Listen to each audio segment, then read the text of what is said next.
Please listen carefully.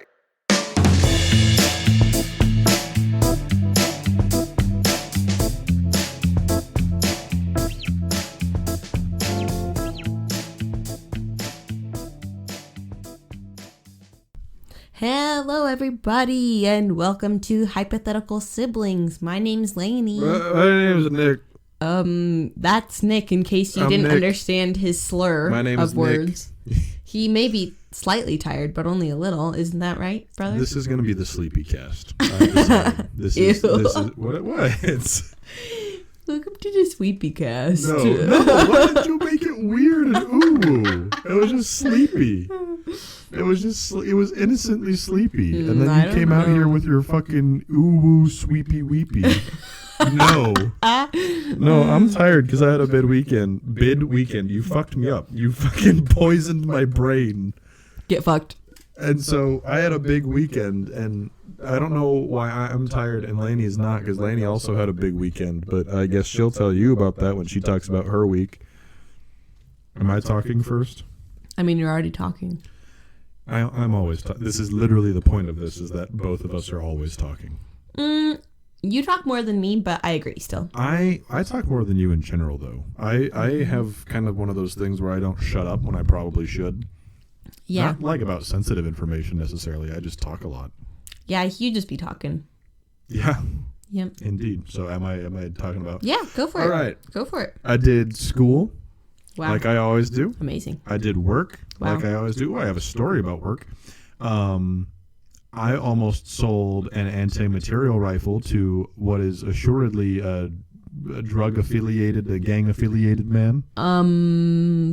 What? So, first of all, for those of you who don't know firearms, you know what an anti-material rifle is, Lainie? I don't. So we're gonna do an exercise here, and those of you at home can play along as well. Lainie, for me, go ahead and take your index finger, that's your pointer finger, and point it straight up in the air. Now, you're gonna go ahead and select an object in the room, and I want you to think long and hard about the durability of that object, and any other factors that might withstand extreme force and velocity.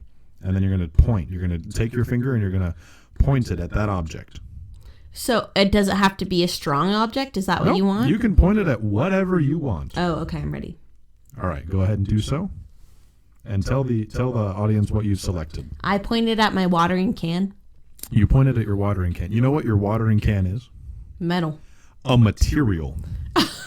This is an anti-material rifle. Congratulations, listener at home. Anything that you pointed at, this firearm is anti-that. So, a black hole. It's the lack of matter, though. Shoot a gun into a black hole and tell me what fucking happens. I don't know. I'm not a scientist. Anyways, also, if there was a black hole in this room, we got bigger problems than doing this podcast. Probably.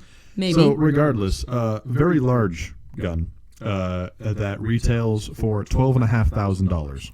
Woo! Which is a really cool thing to sell if you're a salesperson, because that's good money in my pocket. That's shmoney. However, the circumstances surrounding this potential sale were, quote, sketchy as fuck. Quote. Sketchy as fuck. Because, well, that's what one of my bosses said in regards to the sale. She said that this is sketchy as fuck. And I said, you are right.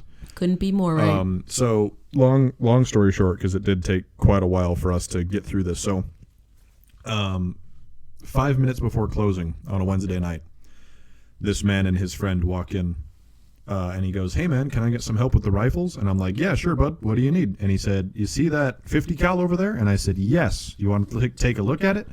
And he goes, "Oh no, I don't need to see it. I know that I want it." Which is kind of good how, to know what you want. Well, it's kind of how those usually go. When it's a big ticket item like that, it's not usually like, I have sat here and worked with you and convinced you that you need this thing. Because there's not a person on the planet that doesn't already know that they want it, that you're going to be like, no, you should spend $12,500 to buy this thing. Right. And I'm like, okay, cool. And for any sale, but especially a gun, you kind of have to ask some questions about what the hell's going on here. Why do you need a anti-whatever you point at gun? Right. Besides the fact that it's big and cool and awesome. And that's basically what he said. He's like, it's the biggest and the baddest, and I want it. And I said, you know what? You are right on every account. Yes, sir. Let me go get you one out of the back, because we had two for some godforsaken reason. And so I get it for the nice man, and I say, do you have your ID? And he pulls out a passport and a check from work. Wow. And I said, those are not IDs, sir. Those are not. And so you can use your passport for a form of picture identification, but I need something government issued that has your address. Birth certificate. And he said, well, that shouldn't have your address on it, except for maybe the one that you went to when you were born, which maybe you don't live there anymore. This is like a late 20s, early 30-year-old man. And he says, yeah, here, this is this. And he tries to hand me his pay stub from work. And I said, that is not the government, sir. I don't know if you're aware. Unless you work for the government, in which case I don't know how that works. But anyway. And so he said, well, I don't have my ID on me because I forgot it at home. And I said, that's fine. We can just do the sold and paid tonight. You can buy the thing and come back later and do the paperwork and all that jazz. And he said, cool. And so I have the cashier ring him up, and she goes, okay, that's going to be $13,000 whatever infinite money. And then he pulls out $13,000 in cash. Holy shit. And we said, what the fuck is going on here? What's happening? Why do you have $13,000 in cash? And we didn't ask that question because you really aren't supposed to ask how you have money, because that implies that you think they shouldn't, right? For whatever reason. And they counted all the bills, and it was real. And so she goes to ring him through the register, and the register says, hold on a minute there, fucko. Fucko. Any cash transaction taking place within the border of the United States of America over $10,000 has to be documented with a specific IRS form 8300. Oh, shit. Fill in all of this information. Both him and the cashier processing the transaction have to put down their social security numbers, including a bunch of other information. Oh, my God. Yeah, because holy shit, why do you have more than $10,000 in cash? Right. I mean, that tracks, but what's going on here? Shit. And so he goes to fill this out, because he has to buy the gun. And he goes, and fills all the information out, and he hands it back. And we said, sir, you didn't put down your social security number. He goes, I don't know it. And we're like, this is fucking weird, man. Yeah, like, don't get me wrong. People at my job will not know how to spell their first name sometimes, which is upsetting. But that's, I don't know. So it was and then he's like, okay, well, I can't buy it. I'll come back tomorrow. And he sure as shit didn't come back tomorrow. So feels weird and sketch, and I hate it, but I also hate that I didn't get to sell the expensive thing. Right. So that's my work story for the week. And apparently this is just going to be Nick talking to the microphone while Lainie stares at him, but that's fine. Sleepy cast. Woo, here we go. Well, I'm just... Wahoo Yaha Pizza. I mean, I'm just baffled. Yeah, that's... Who carries that much cash? That's drug dealers. Yeah. That's who does that. And doesn't know their social... and doesn't have a photo ID because they, quote, forgot it at home. But no, I remembered my passport. Well, it's strange to me, like, does he actually have the passport? Because I don't know what a real passport looks like. Like, I don't know what to look for in terms of the holograms and stuff. Yeah.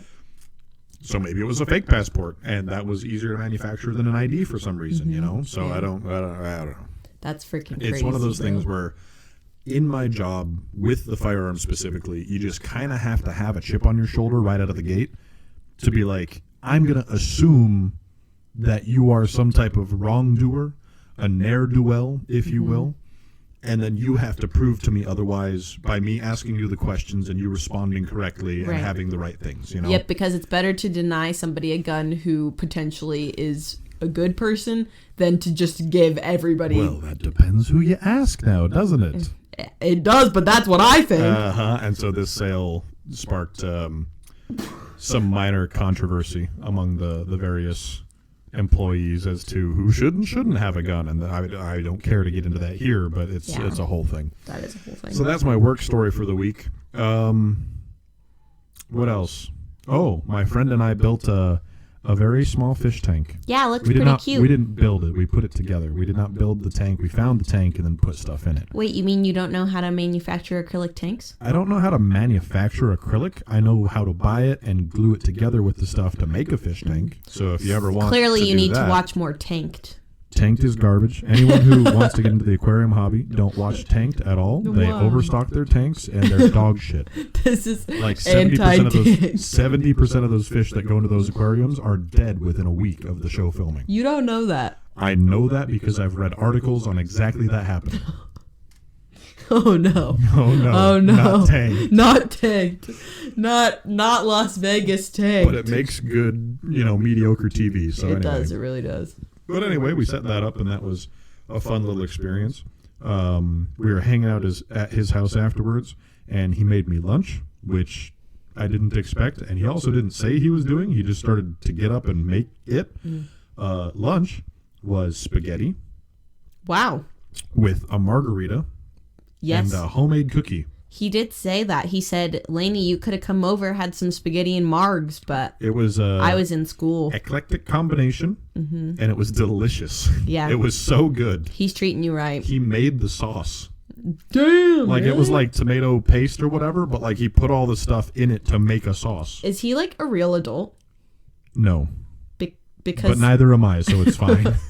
because that seems like No, I made soup a the other higher day. level than me.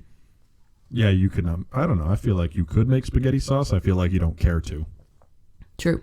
Yeah. Very true.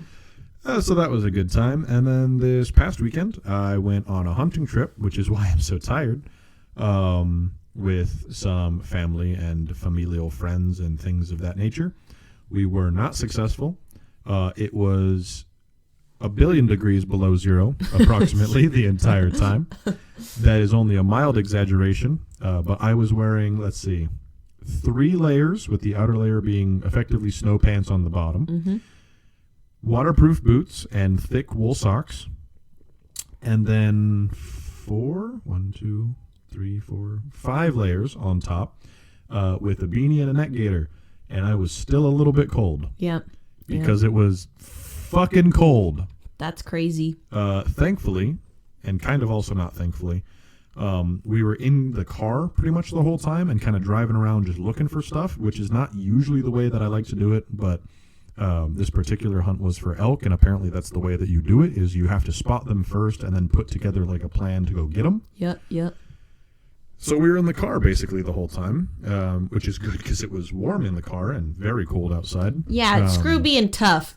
Well, it's one of those things that with all the layers that I had on and that everyone else had on, if you get moving, you're actually pretty warm. That's as long as true. you're not in like That's the direct wind. So as long as you're not marching up over the top of like ridges and things like that, it's really not bad. Fine. Yeah, no, Yeah. it's totally fine. So, it was a good experience. It was new, just because elk hunting is not something that I've done before. But yeah, no, it was good. It just took a lot out of me, and then getting out there and getting back is like a 6-hour car ride. Which so. it sucks, kind of. Yeah, I mean, it's one of those things that it's definitely gotten a lot easier as I've gotten older. Oh, for sure. It was funny because one of our younger family members was with us this time, and so it was this weird thing of like me looking into the past at myself of being super hyperactive and excited about everything. Oh my because God, it's all brand new, and then like on the way back, him just being buried in his tech the whole time because he has to somehow figure out with his 11-year-old brain how to survive this 6-hour car ride, Right. which may as well be 3 days. Yeah. Yeah, that seems so long when you're a kid. Oh, totally. But now you're like 6 hours. You're like, that's not bad. I mean, it's not great, but it's not bad. Right. You get some good music, some good conversation, and maybe a book if you can read in the car without throwing up. But whatever. Yeah, which is not me. Yeah, like I very clearly remember driving down to Disneyland, which is how long of a drive for us? From here, we drove to Disneyland. Yeah, What the fuck? When did we do that? with our mom's side. We drove all When the way I was- down there? I think I was we 12. flew and then drove from the airport. I'm pretty sure we Because drove. from here to Disneyland is like 9 hours, I Yeah, think. I don't. Listen, I don't remember because I was a child. Is this when we drove through Compton? No, Okay. I don't think so. All right, because we did drive through Because Compton we did drive one through time. Compton. GPS in like 2011, I think it was not good. I don't know. We named her Delilah. We did name. Why did we name her? She sound like the radio host? Listen, Is that what it was? I have no clue. Or what did it play? Hey there, Delilah. And we were I don't know. All right. I know The lore nothing. deepens. The family lore is deep. It is. But I got stuck in the very back with two of our younger cousins, and I played Toy Story on my DS. Based. And what a horrible choice. I mean, To play Toy Story or to play on your DS while you're driving? Yeah, I just get motion sick so easy, and I was like, nah, this fuck is... it, we can do this. Especially in the way back, who put me there? I don't know. I feel like I remember throwing up on the side of the road, but it's one of those things where I don't know if I made that up or not. Yeah. I don't remember this trip apparently at all, so... Yeah. Maybe. What if you were there? I don't know. I've not been there on family trips before. I feel like you were there. Weird scheduling things that happen, Yeah. you know? Yeah, totally. But yeah, so that was my week, pretty much, and now I'm here. We got back almost 2 hours ago, so yeah, I'm a little sleepy cast. A little sleepy guy. Sleepy guy. Sleepy guy. What about you? Well, similar to your week, I had school and You work. did. Yeah. Yep. At keep the body alive. yeah, midterms were this week. Ooh. Don't know how I did on them yet. So, well, actually, I got my physics one back. How do you feel you did? Pretty okay about genetics. The multiple choice was but the written I felt really confident on, so Nice. Hopefully that's good. Physics I got like an 85, which is sick actually because I find physics to be difficult. Yeah, 'cause physics is bullshit. Yeah. I know you have a vendetta against physics. I'm just saying, the fact that this remote right here is not just pushing down on the table, which is pushing down on the floor, which is pushing down on the earth, and they're all in each other's way, and that's why, and that's not why it stops. It's because all of those things are actively pushing on each other as well as being pulled down by gravity is horseshit. Normal force. If you think about it, you have to have an opposite reaction to gravity pulling you down, and that's the opposite thing is to push up. But it's not pushing. It's in the way. The reason that this does not fall to the ground is because there's something in between that and the ground. Oh, that's what you're mad about? Not normal force? You're just mad about... Yeah, I'm mad about that. That's weird. Is what's happening. I thought you were mad about normal force. No, that's what I'm saying. Physics is saying that the table is actively pushing up on the remote the same amount that gravity is pulling it down, and that's wrong because the table is not pushing on anything. Yeah, it is. No. Yep. Because it's a table and it can't push on things. It pushes. No. Well, anyway. Got all the way through the pop filter to touch the mic with my lips on that one. Ew. Don't violate your microphone. The robots are gonna kill you. No. They're gonna like that I was tender with them. No one else has shown the robot affection except for me. I don't know. I think some people have shown some tenderness to robots. I guarantee Boston Dynamics has done some weird shit. Elon Musk with his little Tesla bot, fucking. Don't talk about him. C-3PO looking ass. He is so canceled. I've never met somebody who I wanted to murder more than him. I guess I haven't met him. I haven't met him, but whatever. I mean, this is in the Minecraft world, though. Remember? In Minecraft. In Minecraft. I'm gonna murder Elon Musk in Minecraft. But then I got to leave early. I didn't have to go to school on Friday because I went to Las Vegas this weekend for the first time, might I add. This is your first time in Las Vegas? Yeah. Wow. Isn't that weird? That is weird. Yeah. I mean, to be fair, the only reason that I've ever been down there is I met a friend in college from there, and then we went to her parents' house. Right. So. Yeah, I went there for the first time to see a Panic at the Disco concert, which was incredible. I am a huge fan of them, but also just the performance that they put on is amazing. And of course, I know all the words, and so it was really a great experience. I'm pretty confident that we've talked about it on here before, but in my mind, the whole reason that you go to a concert is that it is a performance. Right. At least at least like a modern one, right? I mean, to a lesser extent, obviously, things like an orchestra. Yeah. But a concert for any modern artist is a performance on top of the fact that you are playing the music. Oh, absolutely. Absolutely. So if you're going to stand on stage and just sing, why do I give a shit that I'm not at home listening to it on my headphones? Right. But you better, like, for example, we've been to an Imagine Dragons concert, and I don't care who you are.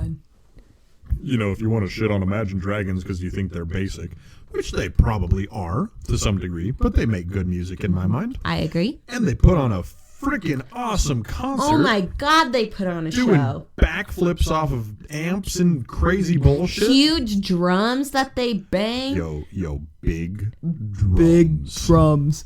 Listen, I'm here to talk to you about big drums. So, I mean, it was just incredible. And what was really nice is that the concert was Friday night. And so I usually get post-concert blues so hard. Really? Oh my God, Is that a so thing? hard. Like you feel sad afterwards? Yeah, because it's over. And so... You walk out of a movie sad? No, What is because I can rewatch a movie. Yeah. Okay. So it was like a once in a lifetime experience that Yeah. you're never going to have again. Yeah. So I get where you're coming from. So, but because we had our whole trip ahead of us, I was not.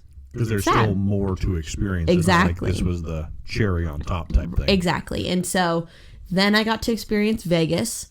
And listen, I had a fun time, but I did not really like it a lot. Yeah, Vegas sucks. Yeah. Yeah. Like, there's cool shit to do there that we don't have here, but Vegas sucks super hard. Yeah. And I'm just not like a drinker, really, how I used to be anyway. Like, there was a point in my life after where... she went to AA, Lainie got a lot better about that whole drinking thing. No. I don't know. There's just a point in my life where I did it regularly enough to where, like, I knew my limits really well, and like now you just don't. And now it's been so long since like I've done it, I just not regularly, and so like I'm like I can drink this whole thing, and then I'm throwing up, and I'm like, what's Is that a wrong? thing that happened this last weekend? I did throw up, yes. Atta girl. But did you puke and rally, or just let it rip and die? I rallied. Atta girl. But so Mom and I think it might have been something to do with the actual drink that didn't agree with me, because some crazy fancy cocktail or something? No, it was like a Red Bull slushy situation. So and it was a big crazy cocktail. I guess, but Cocktails is liquor plus other stuff. right. But I don't know if that's like culinarily correct, but it is now. So mixologically. And I got like oh God, how big was it? It was like 27 ounces or something like that. That's big. Which is That's big. a big one. And I was trying to keep up with my friend who drinks a lot more than me, and we ate dinner, and I was like feeling good, and then all of a sudden I was like, I started getting sweaty and yawning a lot, and I was like, I need to go to the bathroom. That's the bad. And I went to the bathroom, I threw up, and almost immediately felt better. Oh, yeah. So I don't know if I was full. I think you were probably full. Like, you were probably a little bit drunk and had kind of the swayy drunk feel.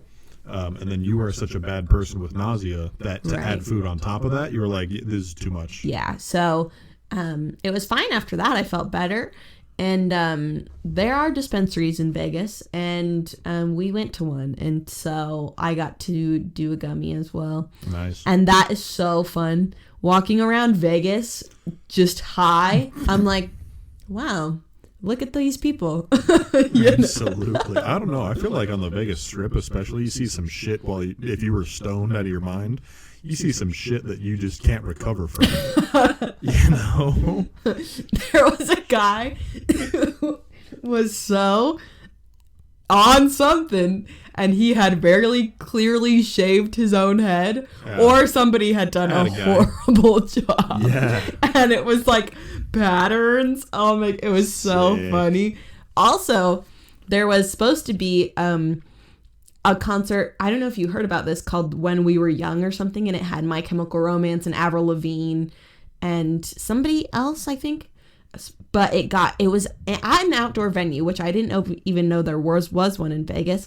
But it got super, super windy, like we had a view of the pool from our room, and wind was blowing pool chairs into the pool. So Sick. windy. And it made the air quality really bad. Like, it was super hazy, and I was like, what's going on? Well, I mean, there's got to be some type of industrial sector of Vegas, Right. So you just get on the wrong side of it. And so they canceled the concert because of the air quality. Wow. And so my friend and I were playing the game of, do you think that they were supposed to go to the concert? Because there was just a bunch of people walking around like fishnets, big black boots. Some people actually had My Chemical Romance t-shirts, but some people were just in all black, and I was like, the goths are sad tonight, fam. The goths are they are classically sad, the goths. Right. I mean, true. Speaking of, also, the opener for Panic at the Disco was a guy named Jake Wesley Rogers, and he was amazing. And he, as a part of his last song, sang "Welcome to the Black Parade," and the room. I mean, when like you get to a song in the concert that everybody knows, like that happened with "I Write Sins Not Tragedies." Well, so that's the thing, right? When you get a fan base that is, is that a cough or a? All right, sure. Sorry, I'm not going to bless a cough, I guess. Yeah. When you get a fan base that is as dedicated as many fans of Panic at the Disco are, and it's in all that same vein as Panic and My Chem and probably a little bit of Pierce the Veil and that kind of stuff in there. They are feral. Yeah. Especially when it comes to Young Women and Brendan Urie. They are foaming at the mouth, feral. And when you just throw, because I'm sure was he doing a lot of his own music, or was he pretty strictly a cover artist? Who? Oh, Jake Wesley, he was doing whatever. his own music. Yeah. So he's doing a lot of music, and I'm sure that it was good, but it was probably a lot of stuff that people hadn't heard before. Right, they were hearing it for the first time. I knew like 2 songs, but only because I specifically studied the music so I could know some. Right. And so when you get to that, they're already the crowd is hyped up. There's a lot of tension there. That they're ready to see the man that they like sing the song that they like. And you just take it from that next step of, I don't know this, but it's good, to, I know this song. Oh, my God. And just everyone just starts to turn into little feral monsters. Right. Well, because I'm so thrown back to 7th grade Lainie, who wanted to be a scene kid so bad, but Mom wouldn't let me commit to the haircut. And, like, I just don't have that energy, really, either. You don't. And so I wanted to be them so bad. So I would listen to stuff like My Chemical Romance and Panic at the Disco, and sometimes, like, Pierce the Veil, and I'd be, like, staring into a so mirror, sobbing. So, you hear the G note, that. And the room just exploded. Oh my God. And that happened with I Write Sins Not Tragedy. Brendan literally stopped singing, and the room basically sung the whole song. Doing it, yeah. Because who doesn't want to sing whore, essentially? That was the main part. Groom's Bride is a whore. And then, oh my God, it was amazing. So, if you have any inclination of liking Panic at the Disco and you are able to go, oh my God, please go. It is so, I just love it. Boy, do I just love it. Well, it sounds like it was worth the trip to Vegas. Even Oh, if you don't I didn't like even Vegas. talk about my art experience. There's this place called Omega Mart. You might have seen it on the internet, but it's like an art experience, and it's a weird grocery store that leads into an alien world, sort of. It's really hard to explain. You know what? It's very the aesthetic of this podcast. Like, it is very much the kind of normal to paranormal bridge that we exist in. Yeah. Like, if you're a fan of Adventure Time, you would like that place. Does that make sense? After everything that you've told me, I kind of get exactly what you're saying. So, yeah. Yeah. So, that's very cool too, if you're able to go to that. But that's probably a lot cheaper. It's cheaper than and a lot more concert. available. Yeah, for sure. So, very cool, very trippy. So yeah, I had a good weekend. Very nice. Very nice. Oh yeah. You're in charge of this. Oh yeah. I forget. Yeah. So, We need remember we talked about all that time ago, the hypothetical baton? Oh, yes! The hypothetical but real but hypothetical baton. I feel like we should get that so you can just hold it and be like, what is this thing? And then know that you're in charge of the show. I would love that. Okay. So I'm holding the baton fakely. And well, it's hypothetically. Right. They don't know. They don't know. How could they know? A liar. She said fake, but it's real. Yeah, basically. Don't trust me, ever. Never. So this week, we are talking about many things. Yeah, many things, but all related things. Yeah, and all spooky things, because there's a progression. We're getting close to Halloween. Well, yeah, we only have one more podcast. Week. The next one is almost on Halloween. Yeah, I'm going to be very tired for that one because I have a party the night before, and then I work that day. You thought this was the... Well, this is the sleepy cast. Next week is the I'm fucking exhausted cast. Yeah. Cast. Just add cast onto it. Yeah, just throw it. Whatever. So first we're going to talk about the intricacies of the difference between a slasher, horror, and thriller movie. Yes. So the one that's more interesting to talk about is horror versus thriller, and I think that I would like to talk about that one second, because slasher versus horror versus thriller is very apparent. Mm-hmm.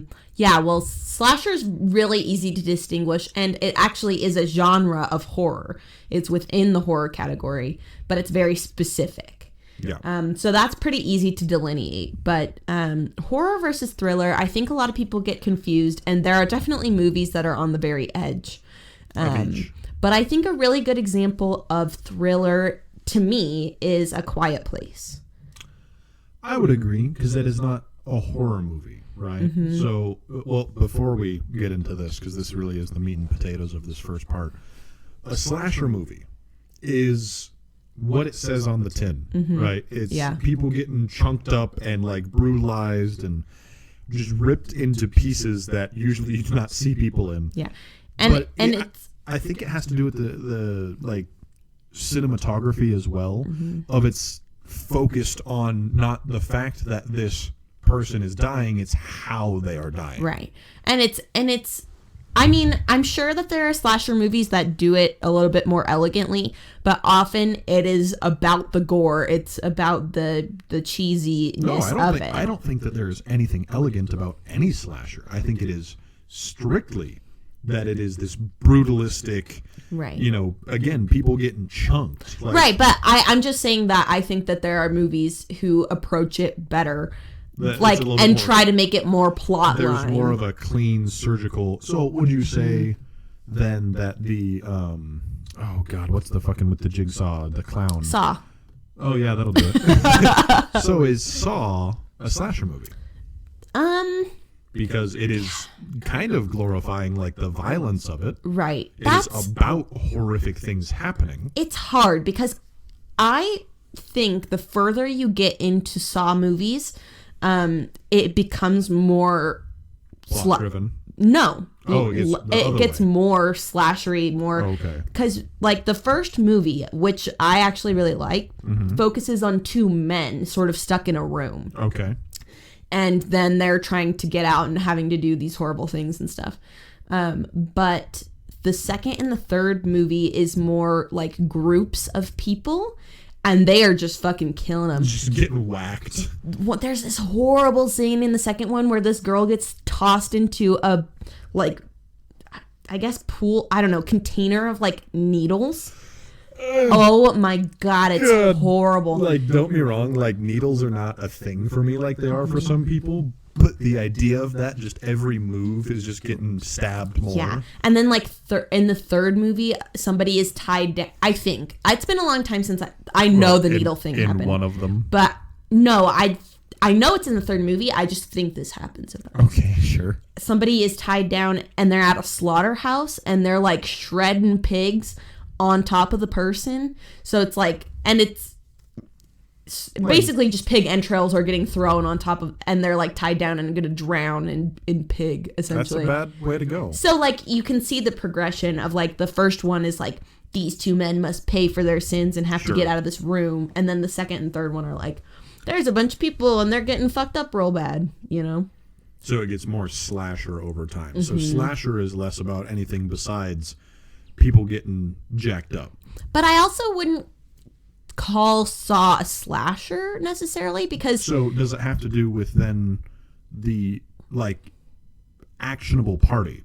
Because in Saw, it's all of these things are happening by remote device or by something that just happens to be present in the room. Exactly. Versus a Texas Chainsaw, a Halloween, Friday the 13th. Exactly, is all a big, mean, scary thing is going to chop you up into bits. Oh, yeah, yeah. And so my favorite slasher is Scream.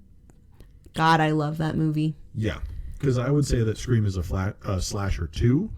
But I think that there is room for an argument that it leans horror movie, depending on your perspective at, where you come at the movie from. Yeah. Because I think that a lot of the horror of that movie is that it is and I don't think I've ever seen the original Scream. You should. All the way through. I think I should, for like the experience of watching such a famous movie. I think a lot of the horror there comes from being a woman that is alone and doesn't know who to trust and so on and so forth. So I feel like that movie is inherently more horrific coming at it, through that lens. Yeah, if you are someone that can sympathize and relate to that feeling.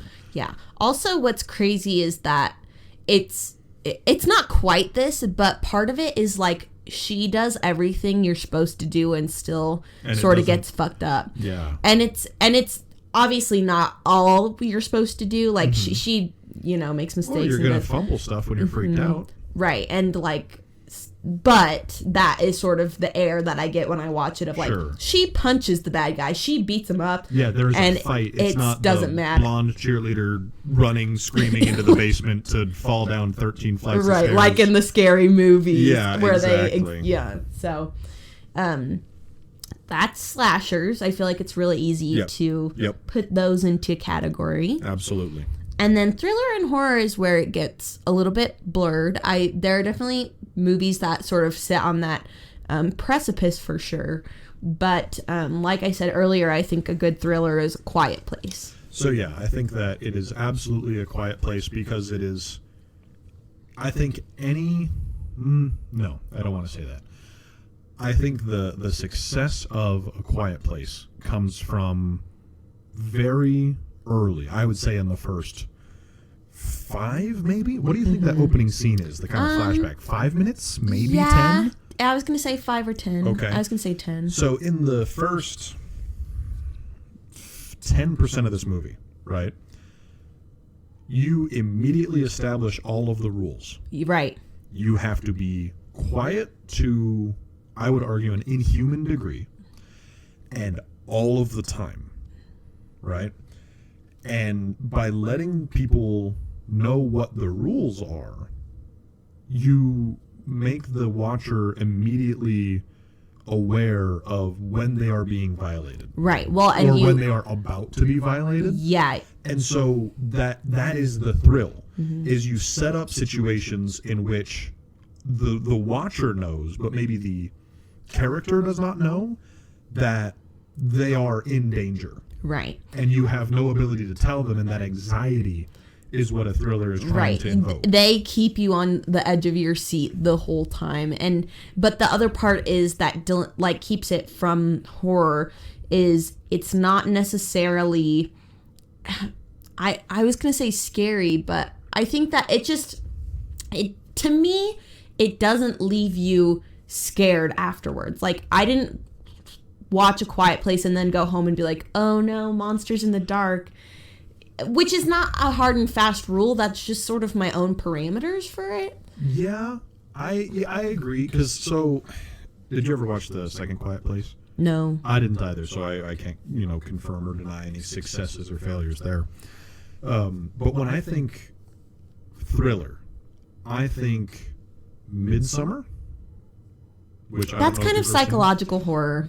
But I think that's the bridge. That's the bridge genre. Is psychological horror is the bridge genre to thriller. Okay, interesting. Because it's something that is still horrific, right?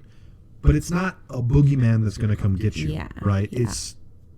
You're just tense the whole time. I mean, the opening shots of Midsummer is a cold, dark, snowy forest, which is not a comfortable environment to be in any capacity. It's very apparent from the soundscape that you are outdoors in that forest. Oh, yeah. And I'll tell you, because I was basically in that forest for the past 2-3 days. You cannot be comfortable. I mean, even if you like crawl up under the pines or something like that, it is still cold and it's uncomfortably quiet. Yeah. And there's the wind howling the whole time. And you have these, I don't know if it's a language or if it's supposed to be just like weird tribal like shrieks. Just kind of cutting through the different shots and things like that, but only ever so often and never with a rhythm. Like, it's not like there's a song being sung or something. It's just like kind of errant drums every now and again, and then little like Nordic, like, you know, in like Nordic cultures when they're celebrating and there's that kind of like shit, like kind of sound. Yeah. That. And it just creates unease. Right. And it's all this very gentle, like, it's not trying to jump out and scare you, right? It's not gonna right, and release that tension. It just lets it build in your stomach for the whole movie. And again, I think thriller is about anxiety because it never shows you what is happening that is bad until the character can't do anything about it. Yeah. And so it's the whole time it's like, why is that happening? What is, and there's no explanation for anything. It just shows you a bunch of horrible shit, but really slowly. So I just watched Don't Worry, Darling, which is Florence Pugh, Harry Styles' new movie. Have you seen it? I haven't seen it. I know there's a big twist. So I had extremely low expectations because everybody on the internet was saying it was horrible. Harry's acting was wooden and stiff, and the ending was a huge letdown. And I was extremely impressed. Okay. But they sort of used that same soundscape, but that same idea. The same idea of these sounds. And it was like humming and like woman humming, like and it was so creepy. And you just knew you sort of got trained that when that humming happened, like something fucking weird was going to happen. And so there's your connection to A Quiet Place, is you learn this rule and you begin to fear it and be anxious about it. And again, I think that fear and anxiety is the thriller, whereas horror, on the other hand, is panic and fear, right? It's not... something's gonna happen. It's something is happening. Right. And what are we gonna do about it? Either try to do something about it or get out of here. Yeah. Have you seen Invisible Man? Yes, actually. Oh, what a good movie. So do you think that because there's not really rules, because the perpetrator's just invisible and attacks her randomly. So I feel like it is in a similar space to Scream, because I think as a single woman you come at that movie a lot differently than you do as me, who is a young man, right? Yeah. That me, if something is attacking me, there is, and maybe not in my own head or any, given individual's own head, but societally, it is a given that I have the ability to fight back. And I've been taught that my whole life that I, as a man, am strong. And you need to protect what's yours. And do the fighting, right? I don't really feel that way. If an invisible man grabs me by the throat and lifts me off the floor in the kitchen, I'm probably going to cry. Well, and the fact that nobody believes her either is so terrible. And again, I think, and it's not to say that anxiety or kind of that nature is not a factor in all horror. Yeah. But I think it is a more key theme of the thriller. Absolutely, right? Absolutely. You're just sort of waiting for the terrible moment. Whereas something that is more of a horror movie, in my mind, is where you get into a known and unstoppable threat. Or at least if the threat is not known, then you are at least aware that you can't do anything about it. Right, yeah. So, like Insidious, I feel like sits in that place where it's like, oh, there's a demon in this house that's connected to the child. Mm-hmm.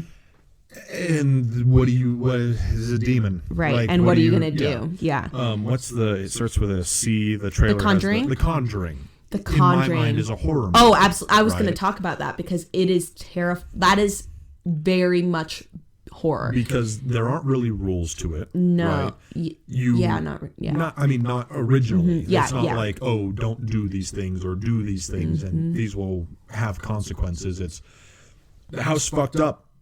And the only thing that you know is that that basement was blocked for a reason, and they unblock it, and then bad shit starts happening. Right. But it's all sorts of bad shit, right? Like, it's not specific. And what's interesting, too, is, like, there wasn't a lot of rules. I thought there was going to be more rules of what the ghosts could and could not do in that movie. But, like, they show up at the family's home, and then it shows up at the Warrens' home. Right.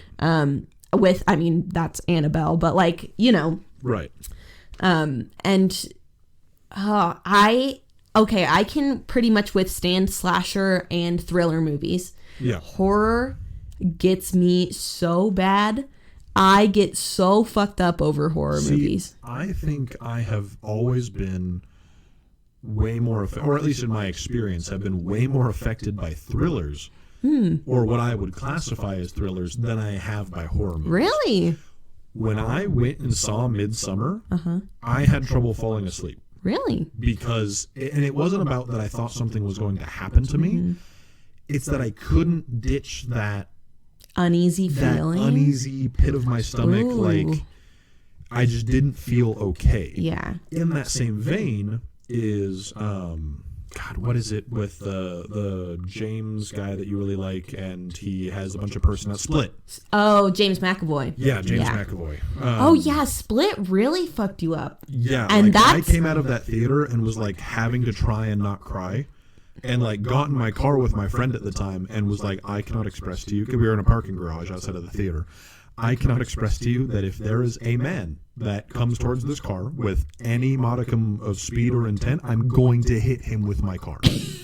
Because I'm not playing that and like just silent, like not big sobbing emotional tears, but like silent, like I'm not okay tears on the drive home.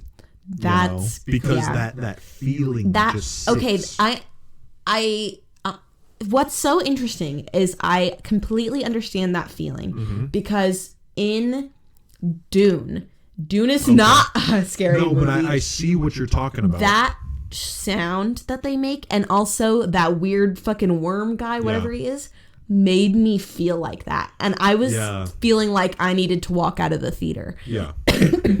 Well, Dune, while it's not a horror movie, you good? Sorry. All right. Sorry.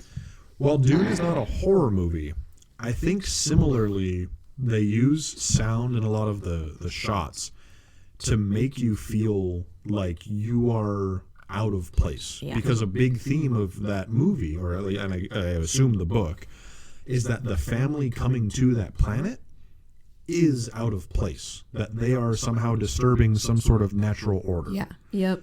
And so they purposefully do that to make it feel like, no, you don't belong here the same way that the family doesn't belong here. Ooh.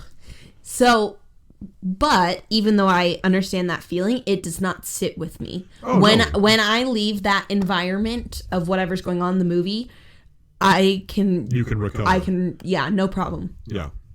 Because I totally see what you're talking about in Dune, and I suppose that I felt it too, but it was not in a threatening way. I literally was going to walk out. The same way that Midsummer or Split left me, where I was like, no, there is a threat. Yeah. And kind of in the same vein was like a Get Out. Did you ever see that? No, because I was scared it was going to fuck me up. Right. So it ends up in a very similar place where I would say more like Midsummer, less like Split. Whereas Split, you kind of learn the rules over the movie and how it works. Yeah. And Midsummer, you never really until the very end. And even up to the last scene, you're seeing stuff that you're like, why is that happening? Yeah. I haven't seen Midsummer, but I read the plot for it. Yeah, Get Out puts you in an uncomfortable situation. And I'm even, like, you want to talk about coming from this, or at this from an angle that is not where it's supposed to be come at from. This is supposed to be come at an angle from a person of color trying to, I suppose, ingratiate is maybe not really the right word, but get to know a significant other's what would be white family, and that there are challenges there. But even as a white man, right, outside of the racial context of the film, that is already an uncomfortable situation of just meeting the would-be significant in-laws others, or parents, family, and then there just being weird, uncomfortable stuff going on that you don't really know how to react to. Yeah. So you're kind of in that same vein, right? And again, nothing really horrific happens. I think that's not true. It's horrific, but not in a horror way. Yeah. Like, I think that a way that thrillers really connect with their audience is presenting a relatable feeling to you and then just twisting it like that. Yeah, you know? I agree. I totally see what you're talking about, where it's let me help you buy in with, like, even A Quiet Place is like, oh, look, like this familial connections. Well, there's the familial connection, and then it's like, you know that there are situations in which you're supposed to be quiet. Yeah. Now it's always, you know? Yeah.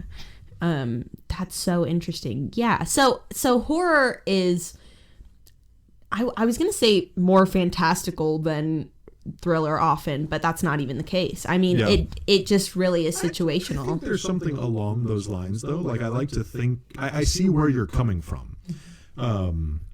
Because you look at things that are, assuredly horror movies, and I think they tend to take on more fantastical elements because there is a more panic-inducing nature about things you have no control versus over. A guy in a robe with a knife, you know?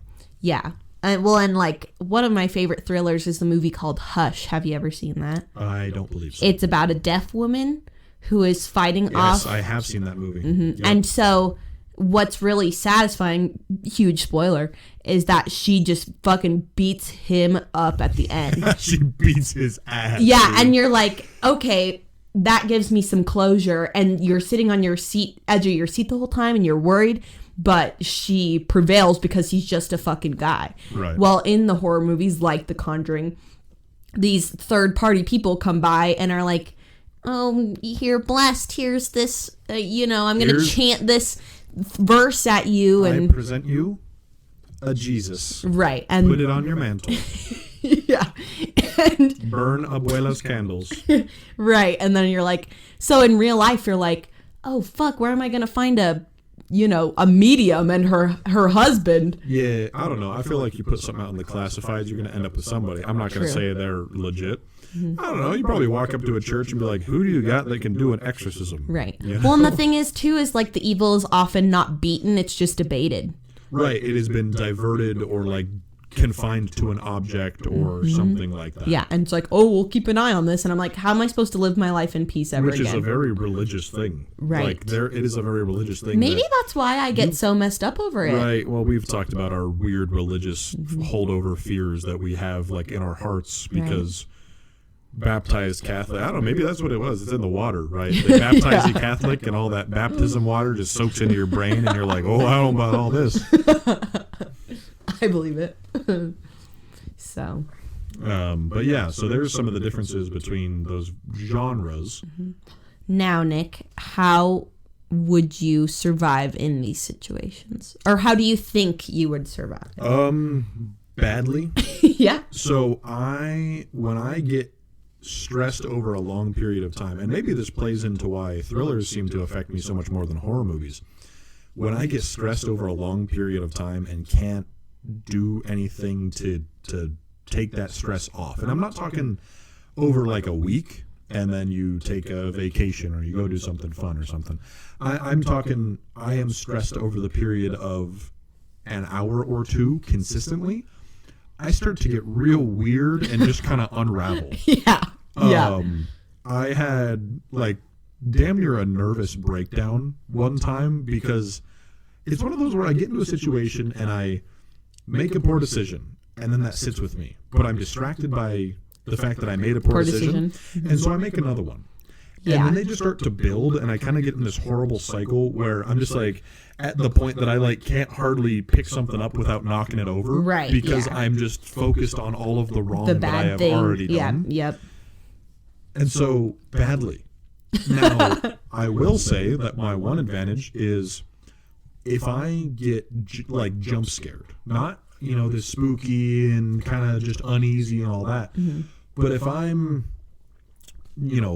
doing something and then there's a loud noise or something like that, my fear turns into incoherent rage so fast. Like, that video of, I think it's like somebody in a school or something, and a person with like a werewolf mask jumps out of the garbage can and they just punch him, like sock him in the face. That's you. No, that absolutely is. Like in this house, the room that I was originally staying in is not like a bedroom, not this one. Not the room that we're currently in.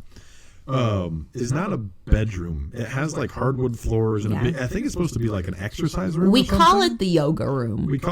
Nobody does yoga in it, just by the way. But at one point it was like my desk and my bed and a chair, and that was pretty much all that was in there, which is kind of inherently creepy by itself. Yeah. But I was staying up until the wee hours like I usually do, and I can't confirm that this was like 3 a.m. I think it was like 1:30 or something like that, to abate any people who are like, oh, it's the witching hour, right? Yeah. And I'm sitting there and, I've got my shirt off because it's hot or whatever it is, or I'm in my bedroom effectively, so whatever, I'll wear what I want. Don't judge me. And I'm sitting there playing my game, and I'm not a superstitious person. I'm a little stitious. I'm not superstitious, right?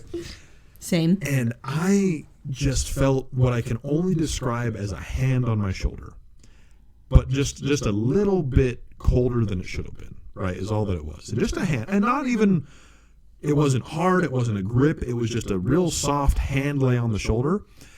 And I got up and grabbed the back of my chair and just swung it like a bat. Like if there was a, like, give him the chair. If Dad had snuck up on me or something, like I would have hurt him. Yeah. And so I think that is valuable. Yes. Because if some boogeyman jumps out and I just like bop him one, and it's something that can be bopped, I'm doing okay. Yeah. I agree. I think that I'm best suited for a thriller situation because because thriller is the slow anxiety. Oh, but we decided that horror is the like something you can't really do anything about. Yeah.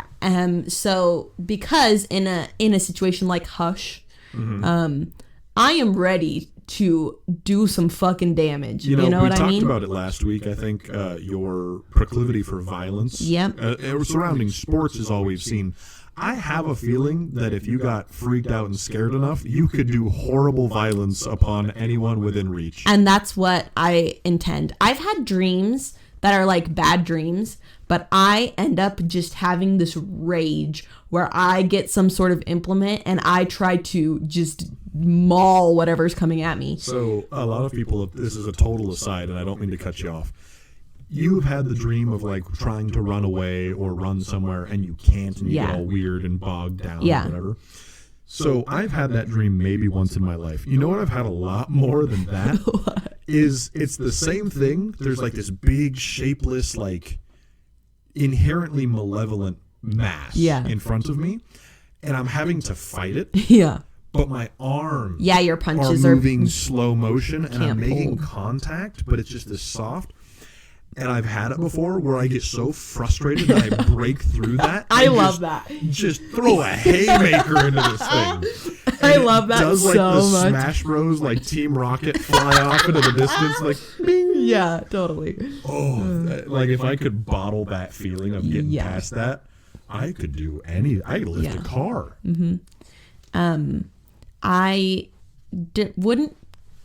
I would like to think I'd do well in a slasher, but I am not trained enough. You know what I mean? Like, if someone's coming at me, and obviously, a lot of those guys often have some supernatural strength or something. Yeah. So that's part of it, too. So I think the key to surviving the slasher is keeping a cool head. Mm-hmm. Because whatever's coming at you in a slasher is usually always very slow. Yeah. But if it gets to you, you're done.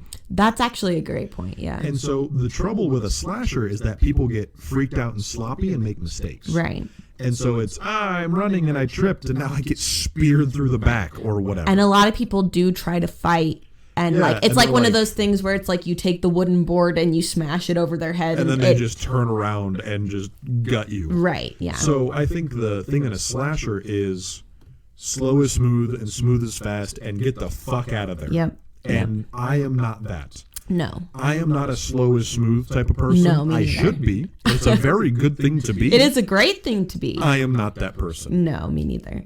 And I think you can come by it with lots of like practice and training and things like that. But if there is, I'm going to relegate it to a very simple term, whether it's a demon, a man with a knife, a strange Norwegian trying to do rituals on me, or a space alien.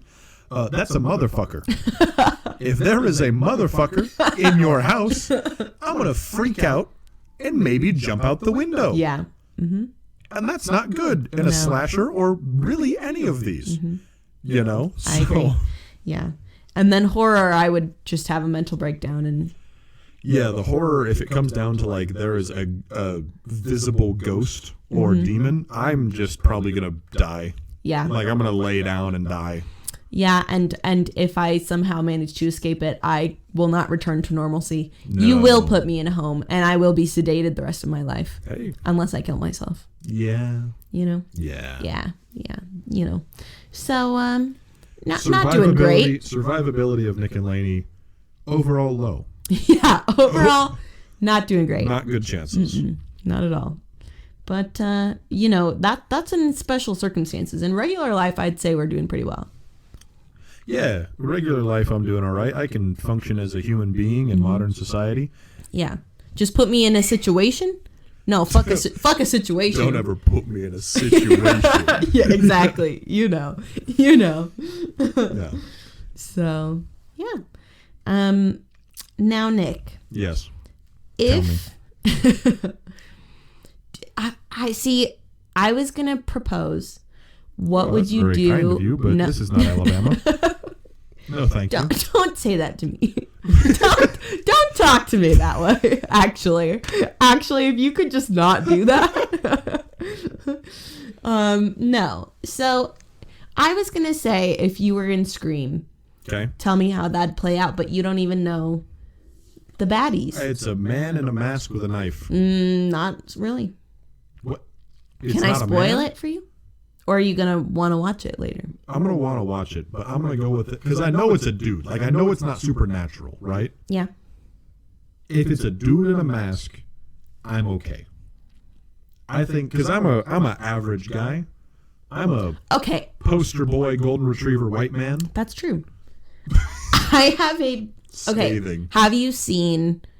Oh, fuck, what's it called? Nightmare on Elm Street. No.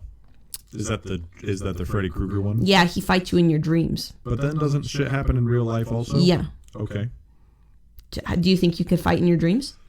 Based on the story that I just told and the 4 or 5 times in my life that I have had a lucid dream, probably. Okay. I feel like I might have a better chance than most people at a dream fight. You're right. You're right, because you remember that weird werewolf dream you told me about? Yeah. No, I have a habit of having dreams over time, like recurring nightmares effectively, and then eventually breaking through them. Yeah, Nick's So I am Freddy Krueger resistant. Nick's got some weird mind powers. Yeah. You just have to know. Strong mental fortitude, but only in survival situations. Yep. So, wow, you're killing it right now. Crushing it. Yeah. I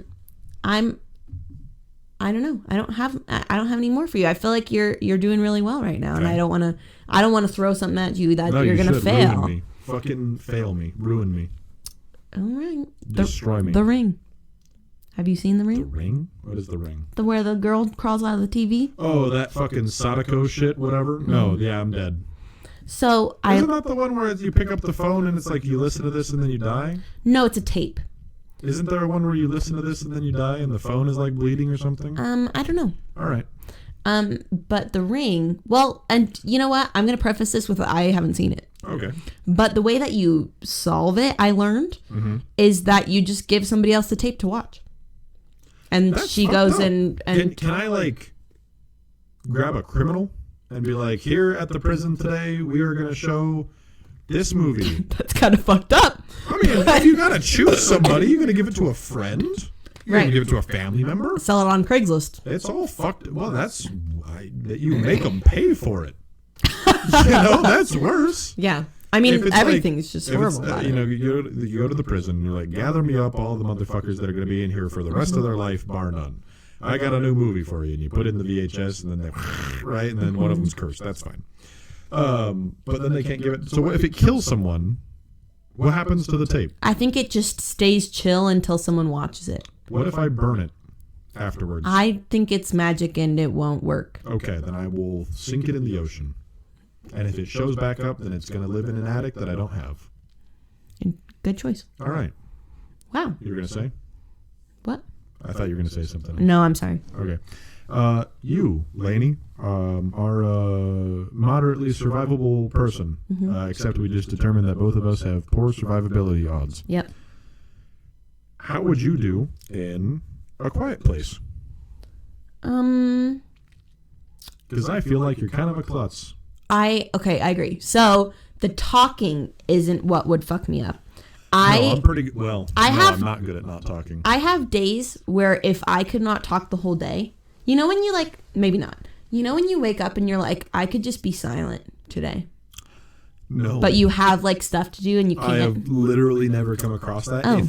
There have been, so due to my schedule, right, especially when I was working full-time for the last year, there were days where I would not see another person until 1 in the afternoon. That's weird. Well, because I'd be in my house doing chores and things, and then go to work at 1 o'clock, and I would be freaking out, that I hadn't got the opportunity to interact with a human being, for that amount of time, or at least say something. Because when you're by yourself, you're just not talking, right? Mm-hmm. If I think maybe it would be better if I got to be around other people. Yeah. But I'm just such a verbose person I would struggle. I wouldn't. I would be fine with that, and I would love not wearing shoes. It's cold though. It's cold. True. On your toesies. True, but my feet are perpetually cold. Okay, you should probably get that looked at. Yeah, probably. All right. But so I feel like I'd actually do well. You know what you have to do is you just have to take away all elements that you if you knock over, it makes a loud sound. How they don't have plates. Yeah, they don't have plates, and they don't have really hardly furniture unless it's big and heavy and can't move. And the walls and the floor is all padded, so if something does fall, it's like a thump and not like a crash. Exactly. So I think I'd be fine. Which also, when they knock over that lantern or whatever, why does it explode? Literally. Also, they take too long to come to the conclusion. You think this monster hears really well. The answer, sound war. Well, the trouble, the sound war. How is that not your first? Well, so the whole thing is that, for as far as they know, the majority of humanity is wiped out. Right, because it happens so fast. Because it happens so fast and they can't figure it out, and I think the nature of humanity is to be noisy. I mean, we communicate verbally, right? Yeah, true. And so I think that the trouble is that they are so few in number, and that they know that there are, because at one point, at least 3 in the area, right? Mm-hmm. And they have otherwise seen these things to be basically invincible. Yeah. I mean, you get to a point where you're like, okay, we want to fight. That is an all or nothing gamble. Right. They come by the answer by accident. And yeah, once you have the answer, it's really easy to be like, yeah, come here and let me blow the speaker out and just murder you all, But I just feel like it's easier to find out sooner.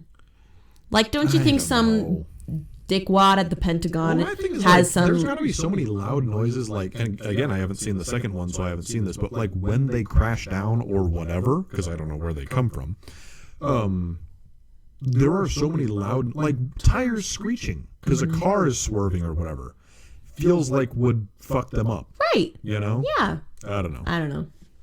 But I don't think the sound war is the answer. I do, and I think I'd win. You would win the sound war. Yep. Okay. Mm-hmm. Thank you very much. Yep. What else? How about Saw? I don't know. I don't even feel like that's a test of being a good horror movie or anything like that. It's a test of pain tolerance. Because do you think so? yes. Like, well, because like a lot of it I thought was just like do this, like I don't know, like you could chop your pinky off or whatever, and yeah, that hurts. Saw your foot off.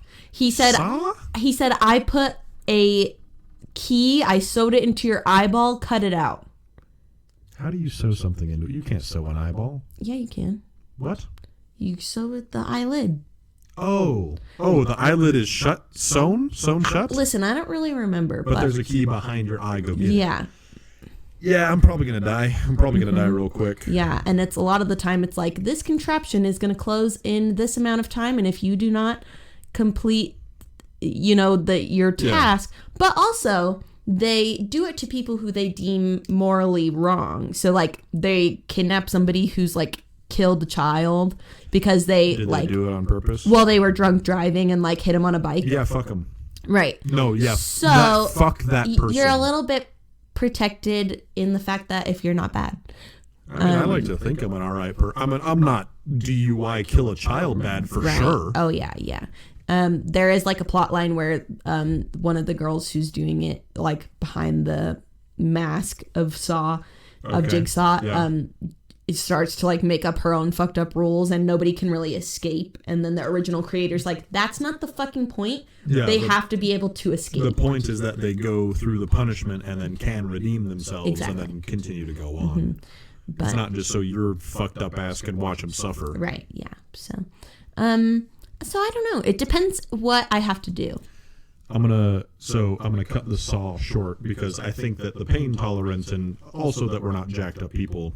You're probably not gonna. Well, I hope that no one's getting put in that situation. Truthfully, I don't think any of us really are. But I will.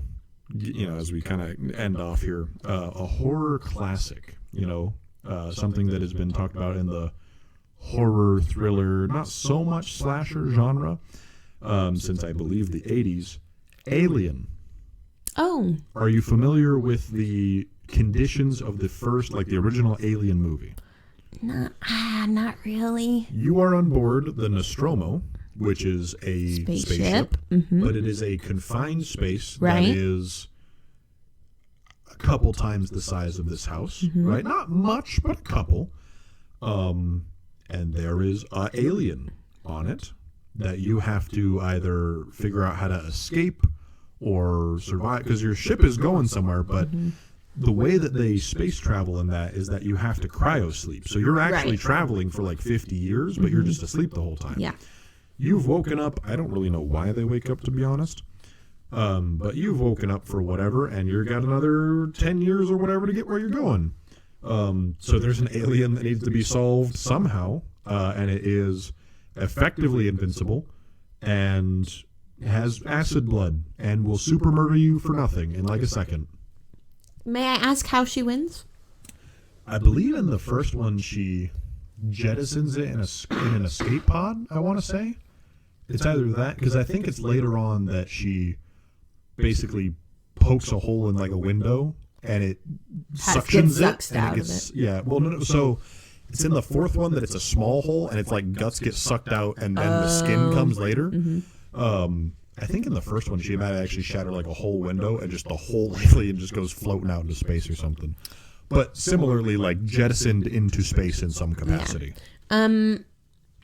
I think because it has to do with outsmarting it, I think I have potential to do it. It's just whether I can get past the barrier of, oh fuck, this is a bad situation. Well, that's the thing is it is horror in the fact that no, it sees you, it is faster, maybe even smarter, and it's just going to kill you. Right. So you have to be sneaky and smarter than it. Right. And I like to think I'm good at being sneaky, but against something I don't know. Yeah, screw up one time. Also, I mean, I would never go into space. I'm just putting that out there right now. But I don't if know. I were, I could see myself doing an escape pod. I could see you doing all right. Well, because it's like I don't even remember if it's like she throws a noise thing. No, I think she's like in the escape pod by chance or something. Oh. And then like dives out and slaps the button or something. Yeah. So you got to kind of be like agility. Yeah, you have to be agility. I know. You know what? I'm not good at being agility. I'm not great at it either, especially now that the knee's gone. I'm more brawn. Are you? than what, speed? Sure. Is that what it's I thought you called? were gonna say brain, and I was like, fuck. No, I'm more brain than brawn, Yeah. but I'm more brawn than agility. Yes. Yeah. All right. All right. Well, that is our opinion on what's a horror, slasher, and a thriller movie, and whether we could survive them. Poorly. Not doing great out here, but c'est la vie.